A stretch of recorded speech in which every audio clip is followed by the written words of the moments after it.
අයිබෝන්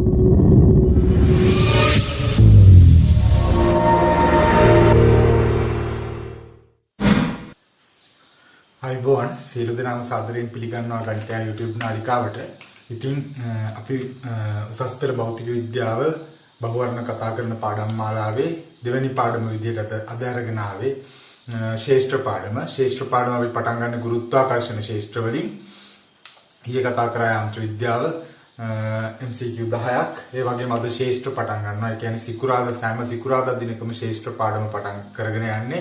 මෙතනදී අපි පිළිවෙලට MCQ පාස් පේපර්ස් 1980 විතර ඉඳලා කරගෙන ඇවිල්ලා එතනින් එහාට ඉවර වුණාට පස්සේ කතා කරන්න බලාපොරොත්තු වෙන්නේ අලුත් MCQ. ඉතින් රැඳී ඉන්න නාලිකාවත් එක්ක ගණිතය YouTube channel එක subscribe කරන්න, යාළුවන්ට දැනගන්න share කරන්න, videos වලට like කරන්න, ඔබට තියෙන ප්‍රශ්න comment කරන්න.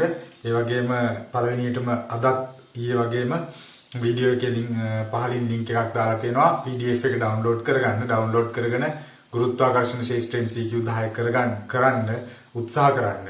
ඊට පස්සේ බලන්න මගේ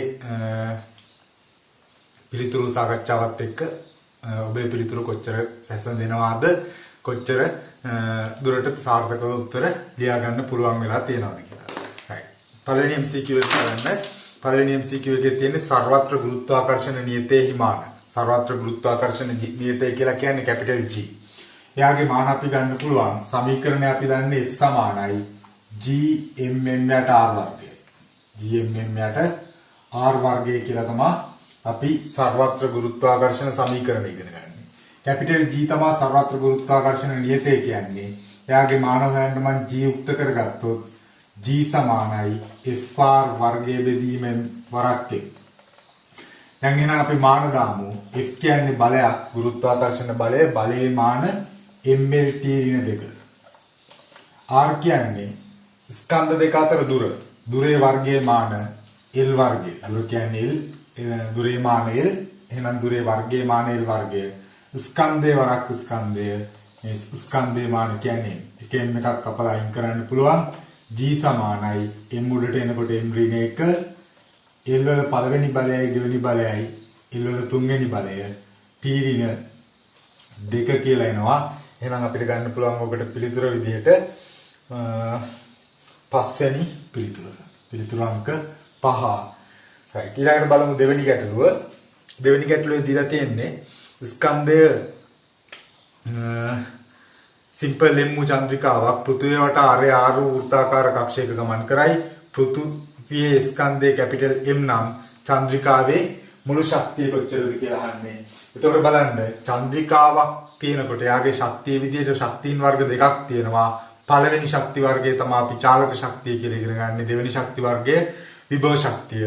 ගොඩක් දුරට අපිට සමීකරණ මතක තියාගන්න අමාරුයි. ඒ නිසා ඉක්මනට දාමු පෘථිවිය වටා චන්ද්‍රිකාවේ චලිතය සලකනකොට පෘථිවියේ කැපිටල් M අපිට කියන්නේ අරය R වෘත්තාකාර කක්ෂයක. එහෙනම් කක්ෂයේ අරය R ඔය වගේ කක්ෂය කියන්නේ මෙයාගේ ස්කන්ධයේ සිම්පල් M කියලා ගත්තොත් අපිට ගන්න පුළුවන් කේන්ද්‍රයේ පැත්තට F සමානයි MA දැම්මොත්. අපි දන්නවා වෘත්ත චලිතයක් කරන්නේ ඒ නිසා කේන්ද්‍රයේ පැත්තට F සමානයි MA දැම්මේ. F විදිහට තියෙන ගුරුත්වාකර්ෂණ බලය GMM යට R වර්ගය සමානයි M V වර්ගයේ බෙදීම R. එතන අරේ කක්ෂයේ අරේ කැපිටල් R කියලා අපිට දීලා තිබ්බේ. එක R එකක් කපලා අයින් කරන්න පුළුවන්, M එකක් කපලා අයින් කරන්න පුළුවන්. V වර්ගය එනවා GM යට R කියලා. ආන්ගෙනම් මෙයාගේ තියෙන මුළු ශක්තිය අපිට ලියන්න පුළුවන් චාලක ශක්තිය ධන විභව ශක්තිය. චාලක ශක්තිය ධන විභව ශක්තිය.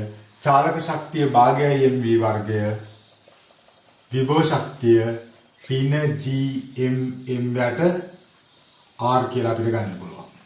එහෙනම් භාගයයි M V වර්ගය කියන්නේ මෙයා. V වර්ගය අපි කෙලින්ම හදාගෙන තියෙන්නේ GM යට R ධනයි ඍණයි ඍණ GMM යට කැපිටල් R. සුළු කරගන්න තියෙන්නේ වෙනගේ කුඩා පොදු ගුණාකාරයේ 2R 2R ගෙන් බෙදුවාම 1යි. එක්වරක් MGM කියන්නේ GMM ඍණ 2R ගෙන් බෙදුවොත් 2යි. දෙවරක් GMM. අඩු කරනකොට ලොකු එක්කනාගේ ලකුණ ඍණ 2 GMM ගෙන් GMM අඩු කරපුවාම එන්නේ GMM බෙදීම 2 R කියලා එනවා. GMM බෙදීම 2 R කියලා කියන්නේ පිළිතුරු අංක ඍණ GMM බෙදීම 2 R කියලා කියන්නේ පිළිතුරු අංක 2 විදිහට අපිට ගන්න පුළුවන්. එහෙනම් දෙවෙනි ප්‍රශ්නයට පිළිතුර 2. දැන් බලමු තුන්වෙනි ගැටලුව. තුන්වෙනි ගැටලුවේ අපිට දීලා තියෙන්නේ නොගිනිය හැකි වේගයකින් අභ්‍යවකාශයේ නිදහසේ පාවෙන අභ්‍යවකාශ යානයක් ස්කන්ධ M හා අරය R වූ ග්‍රහයකගේ ගුරුත්වාකර්ෂණ ක්ෂේත්‍රයට ඇතුල් වේ. මෙම ග්‍රහයාට වායුගෝලයක් නොමැතිය. අභ්‍යවකාශ යානය ග්‍රහයාගේ මතු පිට ගැටෙන වේගය. එහෙනම් ග්‍රහලෝකයකට තියෙනවා ගුරුත්වාකර්ෂණ බල ක්ෂේත්‍රයේ සීමාවක්. අපි ඒකට කියනවා අනන්තය කියලා. අනන්තයෙන් මේ වස්තුව අපි ගත්තොත් M ස්කන්ධයක් කියලා. මෙතනින් ඇතුළට එන්නේ ප්‍රවේගයේ බිඳුවකින්. එහෙනම් මෙතනදී චාලක ශක්තිය බිඳුවයි. ඒ වගේම අපි දන්නවා අනන්තයේදී විභව ශක්තියත් බිඳුවයි. විභව ශක්තිය ශූන්‍ය වෙන සීමාව තමයි අපි අනන්තයයි කියලා ලකුණු කරන්නේ. එහෙනම් එයා අනන්තයෙන් මේ ගුරුත්වාකර්ෂණ ක්ෂේත්‍රයට ඇතුල් වෙනකොට චාලක ශක්තියක් බිඳුවයි විභව ශක්තියක් බිඳුවයි. අපිට ග්‍රහ වස්තුවේ ස්කන්ධයේ කැපිටල් M අරය R කියලා දීලා තියෙනවා. එහෙනම් මෙතන ඇවිල්ලා වදිනකොට මෙතන දිහාට තියෙනවා චාලක ශක්තියකුයි විභව ශක්තියකුයි. එහෙනම් මේ A ලක්ෂයයි B ලක්ෂයයි අතර අපිට පුළුවන් ශක්ති සංස්ථිති නියමය පාවිච්චි කරන්න. මම ලියන්නම් චාලක ශක්තිය ධන විභව ශක්තිය A ලක්ෂයේදී සමාන වෙන්න ඕන චාලක ශක්තිය ධන විභව ශක්තිය B ලක්ෂයේදී. A ලක්ෂයේදී චාලක ශක්තිය අපිට ගන්න පුළුවන් බිඳුවයි විභව ශක්තියත් බිඳුවයි. B ලක්ෂයේදී චාලක ශක්තිය භාගයයි MV වර්ගයේ සිම්පල් M ගත්ත යාගේ ස්කන්ධය. ධන විභව ශක්තිය ඍණ GMM යට R කියලා එන්නේ. R කියන්නේ කේන්ද්‍රයේ සිට දැන් පවතින කක්ෂයට ඇති දුර. දැන් පවතින කක්ෂයට ඇති දුර කියලා කියන්නේ මෙයාගේ අරයට සමානයි ඔය ග්‍රහ වස්තුවේ වදිනකොට. හරි. එහෙනම් අපි සුරු කරමු. මේ ඍණාගේ හැම මෙහෙට ගේන්නම්. GMM යට R. මේ පැත්තේ බිඳුව දීලා වැඩක් නැහැ. සමානයි භාගයයි MV වර්ගය. M ටෙන් කැපිලා යනවා. දෙක මෙහෙට ආපුවම 2 GM බෙදීම R. ප්‍රවේගයේ වර්ගය තමයි තියෙන්නේ. එහෙනම් ප්‍රවේගය හොයන්න වර්ග මූලය අපිට ගන්න වෙනවා වර්ගමූල 2 GM යට R කියලා කියන්නේ පිළිතුරු අංක 1 විදිහට අපිට ගන්න පුළුවන් ප්‍රශ්නාංක 3ට. ඊළඟට බලමු හතරවෙනි ගැටලුව. හතරවෙනි ගැටලුව අපිට දීලා තියෙනවා ප්‍රශ්නාංක 4. ග්‍රහ වස්තු දෙකක පෘෂ්ඨ මත සිම්පල් G නිදහසේ වැටීමේ ත්වරණයේ අගයන් එකිනෙකට සමාන වනුයේ මොන තත්ත්වයන් යටතේද කියලා අපි අහනවා. හරි. එහෙනම් ගුරුත්වජ ත්වරණය කියලා කියන්නේ කිලෝග්‍රෑම් එකක ස්කන්ධයක් මත බලය. කිලෝග්‍රෑම් එකක ස්කන්ධයක් මත බලය. එහෙනම් අපිට ලියන්න පුළුවන් සිම්පල් M ස්කන්ධයක් මත බලය ලියන්නේ GM M යට R වර්ගය. හැබැයි දැන් ඔතන ග්‍රහ වස්තුවේ පෘෂ්ඨය මත තියෙන සිම්පල් M ස්කන්ධයක් ගන්න. කැපිටල් M ග්‍රහ වස්තුවක් කැපිටල් R අරයක් තියෙනවා නම් මෙයා මත බලය ගන්නකොට අපි කැපිටල් R කියලා දාගමු.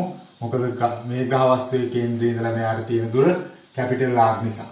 එතකොට දැන් අපිට ගන්න පුළුවන් ඔතනින් සිම්පල් G කියලා කියන්නේ ඒකීය ස්කන්ධයක් මත බලය. එහෙනම් බලය බෙදීම අදාළ වස්තුවේ ස්කන්ධය. කිලෝග්‍රෑම් එකක් මෙතන තිබ්බනම් ඇති වෙන බලය තමයි ගුරුත්වජ ත්වරණය කියලා අපි කියන්නේ. එහෙනම් මෙතනින් M අකුර මේ පැත්තට ගෙනාවොත් GM යට R වර්ගයට සමානයි. දැන් අපිට කියන ග්‍රහ වස්තු දෙකේදී ගුරුත්වජ ත්වරණය සමාන වෙන්න නම් GM1 බෙදීම R1 වර්ගය කියන පළවෙනි ග්‍රහ වස්තුවේ ගුරුත්වජ ත්වරණය සමාන වෙන්න ඕන GM2 බෙදීම R2 වර්ගය කියන දෙවෙනි ග්‍රහ වස්තුවේ ගුරුත්වජ ත්වරණයට. G to G කැපිලා යනවා. ඔතනින් අපිට ගන්න පුළුවන් M1 බෙදීම M2 අනුපාතය සමාන වෙන්න ඕන R1 වර්ගයේ බෙදීම R2 වර්ගය කියන අනුපාතයට.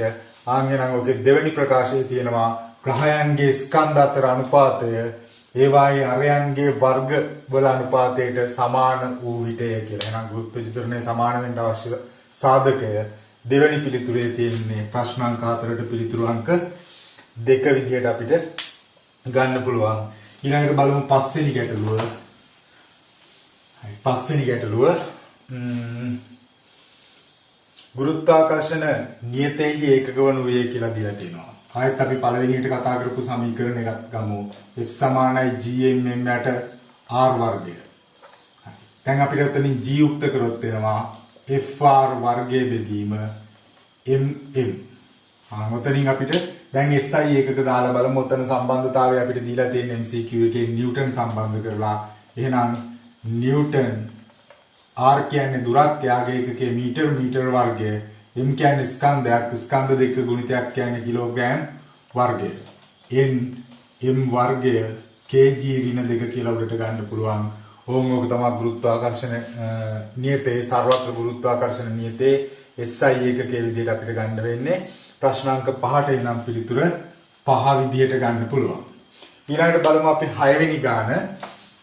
6 වෙනි ගානේ දීලා තියෙන්නේ පෘථිවියේ ස්කන්ධයේ mද කැපිටල් M පෘථිවියේ ස්කන්ධයේද කැපිටල් G ගුරුත්වාකර්ෂණ නියතයේද නම් පෘථිවි කේන්ද්‍රයේ සිට r දුරකින් පෘථිවියෙන් පිටත ලක්ෂයකදී ගුරුත්වජ ත්වරණයේ විශාලත්වය. පෘථිවියේ ස්කන්ධයේ කැපිටල් M ආය අපිට දීලා තියෙනවා ගුරුත්වාකර්ෂණ නියතයේ කැපිටල් G. අපෙන් අහන්නේ පෘථිවි කේන්ද්‍රයේ සිට r දුරකින් ඔය වගේ r දුරකින් ලක්ෂයකදී ගුරුත්වජ ත්වරණයේ විශාලත්වය. ගුරුත්වජ ත්වරණය කියන්නේ මෙතන තියපු කිලෝග්‍රෑම් එකක් මත බලය කියලා අපි කලින් කිව්වා.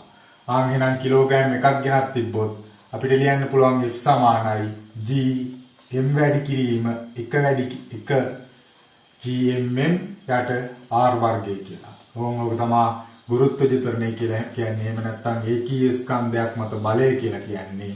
ඒ නිසා gm යට r වර්ගයේ විදිහට අපිට ගන්න පුළුවන්. පිළිතුරු අංක 4 තමයි එන්නේ 6 වෙනි ගැටලුවට. ඔය මම කතා කරේ 1987 A level ගාන. ඊළඟට 1988 A level ගානත් ඒකමයි තියෙන්නේ. කැපිටල් R කියන වෙනස විතරයි තියෙන්නේ. ඒ නිසා මම ඒක කතා කරන්න යන්නේ 7 වෙනි ගැටලුවේ පිළිතුර ඔය විදිහටම අපිට ගන්න පුළුවන්. පිළිතුරු අංක 2 කියලා. ඒකෙත් එන්නේ gm යට r වර්ගය. මෙයාගේ සිම්පල් r තිබ්බ තැනට මෙයාගේ කැපිටල් R දීලා තියෙනවා. එච්චරයි වෙනස. ඊළඟට බලන්න 8 වෙනි ගැටලුව. 8 වෙනි ගැටලුවේ තියෙන පෘථුවිය මතදී බර කිලෝග්‍රෑම් පෘථුවිය මතදී බර නිව්ටන් 760ක් වූ මිනිසෙකු සඳ වෙත ගමන් කරයි. සඳෙහි ස්කන්ධයෙන්ද අරය ආර්ධනම් සහ සර්වත්‍ර ගුරුත්වාකර්ෂණීයයේ G නම් සඳ මතදී මිනිසාගේ බර SI ඒකක වලින් දෙනු ලබන්නේ. එහෙනම් පොළොව මතදී ආගේ බර දීලා තියෙනවා. බර W 760 නිව්ටන්. ඒ කියන්නේ පොළොව මතදී ආගේ ස්කන්ධය 76 කිලෝග්‍රෑම්. එහෙනම් අපිට සඳ මත ගුරුත්වජ ත්වරණය හොයන්න පුළුවන්. සඳේ ස්කන්ධය දීලා තියෙනවා කැපිටල් M කියලා, අරය R දීලා තියෙනවා කැපිටල් R කියලා.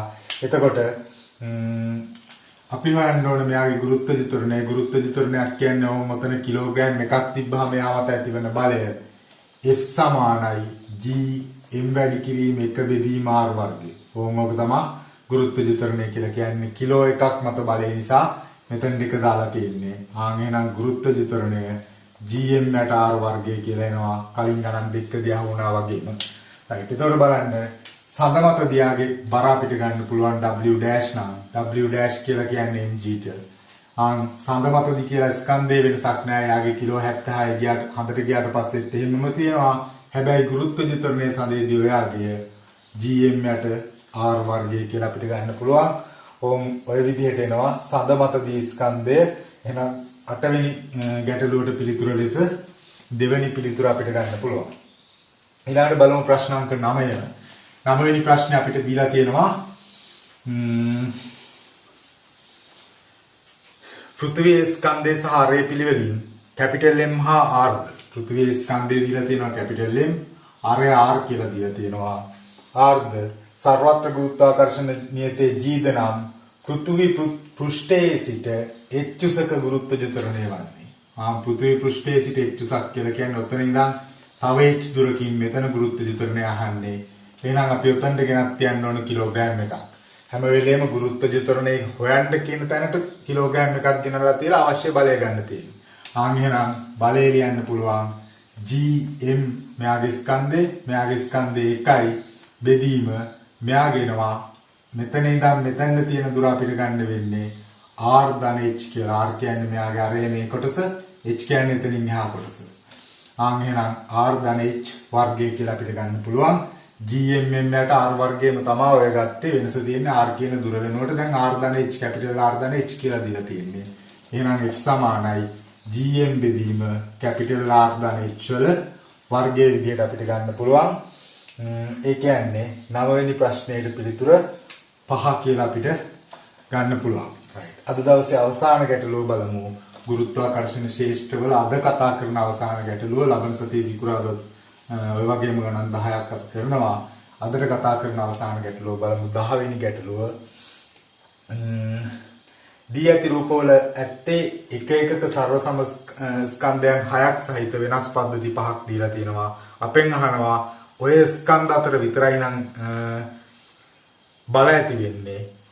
සමතුලිතතාවයේ පිහිටිය හැකි පද්ධතිය අහනවා. බලන්න හොඳට අනිත් රූප සටහන් මම මේ අඳින රූප සටහන ඇර අනිත් ඕනම රූප සටහනක් අරගෙන බලන්න ස්කන්ධ අතර පරතරය සමාන පරතරයක් නෙවෙයි තියෙන්නේ. දැන් පළවෙනි රූපේ ගත්තොත් එහෙම මේ බල පද්ධතිය සමතුලිතව තියෙන විදිහක් නැහැ. ඕම් ඔය බල පද්ධතිය සමතුලිතව තියෙන විදිහක් නැහැ. හේතුව මේ දෙන්න අතර ඇති වෙන බලය, මේ දෙන්න අතර ඇති වෙන ආකර්ෂණ බලය, මේ දෙන්න අතර ඇති වෙන ආකර්ෂණ බලය කියන දෙන්නම ගත්තොත් එහෙම මෙයාගේ මත සංප්‍රයුක්තයක් වෙනවා මේ පැත්තට. එතකොට ඔය සංප්‍රයුක්ත බලය නිසා ඒ වගේම මේ දෙන්න ගත්තොත් එහෙම මෙයාගේ මතත් මේ පැත්තට සංප්‍රයුක්තයක් වෙනවා. මේ දෙන්න ගත්තොත් එහෙම මෙයාගේ මතත් කේන්ද්‍රයේ පැත්තට සංප්‍රයුක්තයක් තියෙනවා. මේ දෙන්න ගත්තොත් එහෙම එයාගේ කේන්ද්‍රයේ පැත්තට සංප්‍රයුක්තයක් තියෙනවා. මේ බල දෙක ගත්තොත් ඒත් කේන්ද්‍රයේ පැත්තට සංප්‍රයුක්තයක් තියෙනවා. මේ බල දෙක ගත්තොත් ඒත් කේන්ද්‍රයේ පැත්තට සංප්‍රයුක්තයක් තියෙනවා. හැබැයි කේන්ද්‍රයේ පැත්තට සංප්‍රයුක්තයක් තිබ්බට කමක් නැහැ. පෘථුවියේ තියෙන්නේ සූර්යයා කේන්ද්‍ර කරගත්ත පද්ධතියක වටේ භ්‍රමණය වෙමින්. එතකොට හැබැයි අපිට ගුරුත්වාකර්ෂණ ශේෂ්ත්‍රයකදී තියෙන්න ඕනේ අනිවාර්යයෙන්ම කේන්ද්‍රයේ ඉඳලා තියෙන දුරත් එක්ක තමයි තීරණය වෙන්නේ. ඒ කියන්නේ දැන් ඔය පද්ධතියේ ස්කන්ධ 6 ගත්තොත් එහෙම ස්කන්ධ 6ම එකම සමාන දුරකින් තියෙන්නේ. එහෙම තියෙනවට වඩා ඕකේ දෙවෙනි පිළිතුර බලන්න. දෙවෙනි පිළිතුරේ තත්ත්වය ස්ථායී. මේ බලන්න. මේ විදිහට තියෙන්නේ සමපාද ත්‍රිකෝණයක ශීර්ෂ තුනේ තියෙන්නේ පළවෙනි ස්කන්ධ තුන අනිත් ස්කන්ධ තුන තියෙන්නේ එළියේ. එතකොට බලන්න මෙයාගේ බල ලකුණු කරොත් මේ දෙන්නගේ ගුරුත්වාකර්ෂණ බලය එහෙම තියෙනවා. මේ දෙන්නගේ ගුරුත්වාකර්ෂණ බලය එහෙම තියෙනවා. මේ දෙන්නගේ ගුරුත්වාකර්ෂණ බලය එහෙම තියෙනවා. ඊට අමතරව අපිට මේ දෙන්න අතර ආකර්ෂණයක්, මේ දෙන්න අතර ආකර්ෂණයක් කොහොම වගේ බල පද්ධතියක් අපිට හම්බ වෙනවා. එතකොට මෙයා අනිවාර්යයෙන්ම භ්‍රමණය වෙන පද්ධතියක් විදිහට තියෙන්න ඕන. කවදාවත් ආකර්ෂණ බලය යටතේ විතරක් තියෙනකොට නිශ්චලව තියෙන්න බෑ. ඒ නිසා තමයි පෘථුවිය වටේ චන්ද්‍රයා භ්‍රමණය වෙන්නේ ආකර්ෂණ බලයක් නිසා. ආන් එහෙනම් භ්‍රමණය වෙන පද්ධතියක් වැඩිපුරම සමතුලිත වෙන්නේ ස්කන්ධ ව්‍යාප්තිය වැඩි වෙන තරමට කියලා අපි ඉගෙන ගන්නවා. අවස්ථිති කූර්ණය වැඩි වෙන්න ඕන නිසා. ආන් එහෙනම් මේ පද්ධතියට වඩා මේ පද්ධතිය අවස්ථිති කූර්ණය වැඩි. ඔය විදිහට බලපුවාම ඔතන තියෙන පද්ධති පහෙන් ස්කන්ධ ව්‍යාප්තිය වැඩිම. දුරම ස්කන්ධ ව්‍යාප්තිය තියෙන්නේ මෙයාගේ. ආන් ඒ නිසා මෙයාගේ තමයි අවස්ථිති කූර්ණය වැඩිම. අවස්ථිති කූර්ණය වැඩිම වෙනකොට භ්‍රමණය වෙන පද්ධතියක ස්ථායීතාවය වැඩි. භ්‍රමණය වෙන පද්ධතියක ස්ථායීතාවය වැඩි කියලා කියන්නේ එයා හොඳ සමතුලිත පද්ධතියක් විදිහට ගන්න පුළුවන්. හැබැයි මතක තියාගන්න මේ විදිහට ස්කන්ධ මත ක්‍රියාත්මක වන බල තියෙන පද්ධතියක් සමතුලිතතාවයේ තියන්න බෑ. එයා භ්‍රමණය වෙන ගමන් තියෙන්නේ. භ්‍රමණය වෙන ගමන් සමතුලිත වෙන කතාවක් තමයි ඔය කියන්නේ. හරි. එහෙනම් MCQ 10 කතා කරලා ඉවරයි. හෙට කතා කරන්නේ ධාරා විද්‍යුතේ. ඊයේ ළමෙක් ඇහුවා මගෙන් මැසේජ් එකක් දාලා ධාරා විද්‍යුතේ MCQ කරන්නේ නැද්ද කියලා. ඔන්න සෙනසුරාදාට කතා කරන්නේ ධාරා විද්‍යුතේ හැම සතියෙම. එහෙනම් වැඩ කරගෙන යන්න channel එක subscribe කරලා තියාගන්න. යාළුවෝ දැනුවත් කරන්න මෙහෙම වැඩක් කරනවා කියන එක මේක එකලා මේ ගොඩ දාන්න හිතාගෙන කරන වැඩක් නෙවෙයි මුළු ලංකාවම වෙනුවෙන් කරන වැඩක්. සියලු දෙනාටම බොහොම ස්තුතියි.